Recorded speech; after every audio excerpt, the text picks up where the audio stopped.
The Umbrella Academy is a TV show produced exclusively for Netflix. It is the adaptation of the comic book series by Gerard and Gabriel, published by Dark Horse Comics. I gotta be honest with you, I knew about this series, but I never read it. I did not care much about it until, of course, the show came. Before watching the show, I decided to read the comic book series to know more about it. So I went and purchased the entire digital collection. I read it through, and then I watched the series, and I have already watched the series twice. So in the next couple of minutes, I'm going to tell you if this is a must-watch show or not. So stay tuned. It did good. This show is a mystery, and it plays as such throughout the entire series. Through one episode, from one episode to the next, you are going to have a lot of questions. What is the Umbrella Academy? Who is Sir Reginald Hargreaves? Why is he dead? Why is it that his children are so mad at him? And who are they? What are their powers? All of that is, of course, unraveling throughout the show. And of course, there's other players that, come into the action, and you want to know more about him, and you want to find out what is happening behind curtains. So there's a lot of stuff going on that really keeps you engaged throughout the entire series, and I really love it. Definitely is a big part of the show, and I think my favorite thing. The young cast is exceptional. Luther, Diego, Allison, Klaus, Number 5, Ben, and Vanya, they are the Umbrella Academy. They are different. They have different powers, but and they are even from different ethnicities, but they all come together, and they have this misfit family, and they have a lot of issues going on. They're mad at each other. They're dealing with personal demons, and all pretty much started from their strained relationship with their father, and of course with each other. And throughout the entire show, you see them pretty much their lives unravel. You see their lives being open. You can get to know them more, and you can get to like them more. You can see why are they broken, what is it that they're dealing with at their pain. So the young cast, all these actors are very promising actors. Definitely they are phenomenal. A special mention goes to Aidan Gallagher, who plays Number 5, and Sheehan, who plays Klaus. To me, they're the most engaging characters from the bunch. I love their characters. Even the character that plays the actor that plays Diego, I like him too. Each one of them, it's important. They all really give something special to this family, and definitely I love their interaction. But of course, Number 5 to me and Klaus are the ones that are more engaging. They're funny. They're really great actors, and I think they have great future. Also, Cha-Cha and Hazel, played by Mary J. Blige and Cameron Britton, respectively. They are phenomenal. I love them. Their interactions. They're actually commissioned assassins. They are sent to hunt down Number 5, but also to stop the Umbrella Academy. They're funny. Their interactions are really funny, and definitely I love when they are on screen. And definitely they play a big part of the story. So definitely I love them. They are a big plus in this series. The TV show is an adaptation of the comic book series, the Eisner work comic book series by Gerard and Gabriel. And it takes a lot of inspiration from it. It is not, I would say, a direct translation of the comic book series, but it is a great adaptation that adds a lot of different elements and layers to the story that are not found in the comic book series. I can tell you one thing. I read the comic book series, and I like it. It's very good. Gerard and Gabriel, they took a lot of inspiration from the X-Men, the Doom Patrol, there's the League of Extraordinary Gentlemen, stuff, a lot of British TV shows, British rock, also from French art. So they took inspiration from a lot of these elements, and they combined it into a great comic book series. But the show takes elements from that and applies in a different way and adds a lot of different layers. So I can tell you one thing, I enjoyed the show more than I enjoy reading the comic book story.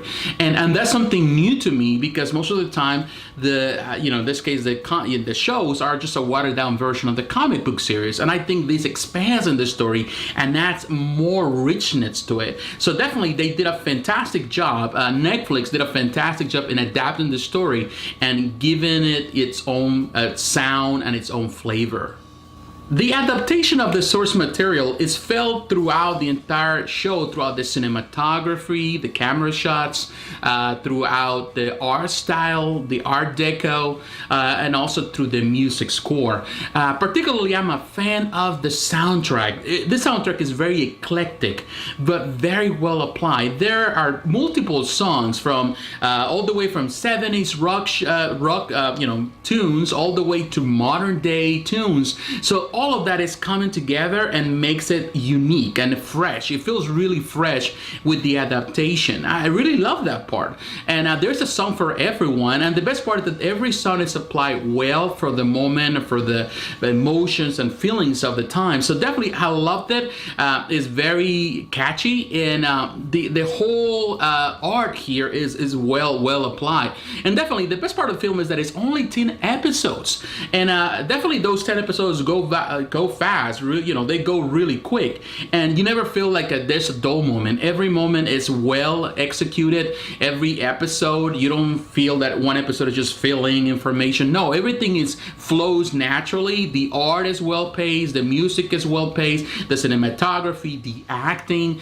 Definitely, this is a phenomenal job by Netflix. The bad. Now it's time to talk about the bad. Well, there is not much to complain about in this show. There's a lot of good stuff here. I really love it. I really enjoy most of it. There's a couple of things here and there that you might consider nitpicks.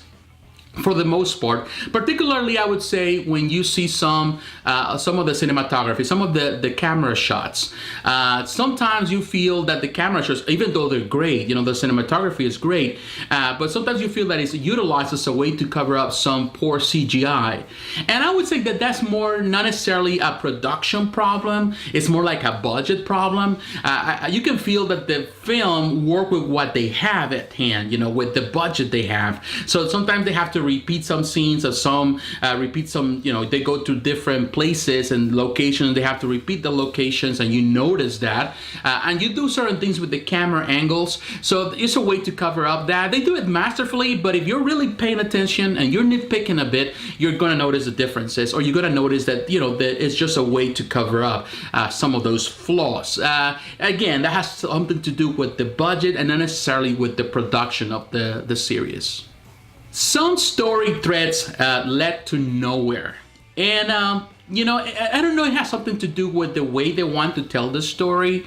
But at least within the premises of the first season, you feel that some story arcs, particularly for some characters, are left unfinished. Like you feel that they couldn't take it to a different level emotionally with these characters, but they didn't do much with it. I'm not sure if, of course, in the second season they're going to revise that, and we're going to see an expansion of those story arcs. But here they felt that they didn't have the impact necessary for some of those characters. But of course, we have to wait and see. That's something that is not completely written, and I would say in stone forever. For the time being, I would say it was a bit of a disappointment. Not much to really hurt the film or the experience, but definitely it's something that you notice within the show. In conclusion, The Umbrella Academy is a fascinating show. I was really not expecting much from it, but I was blown away by the quality of it. It has a lot of great elements, a very, very engaging and relatable characters, a lot of different layers in the story that need to be peeled off one by one. It is a mystery that plays as such, and it plays well as a mystery, as a modern mystery. And I love every minute of it. I was surprised by it with every episode. I never felt that it was losing momentum. I felt that it was just going to a finale, and it get to that finale and opened the door for another season as well. But I never felt offended or feeling that I was pretty much robbed of the ending of this pretty much the show. I felt that now I'm more interested to watch what's next. I really love it. It was really well paced, well put together, and I really love it. And definitely this is a must watch whether you read the comic or not. The comic book, reading the comic book is not totally necessary here. You can watch the show without not knowing anything about the comic book story and you'll be fine. Watching the show, to me, is the way to go. Definitely it's richer than even the comic book story. So if I have to give a final score to this first season, I would say it's a 9.5 out of 10. And I have no complaints about it. I really love it. It is almost perfect. It is not perfect for some of the things, of course, I mentioned. Some people might consider nitpicks, but I really enjoy it, and I really don't see many flaws in this TV series.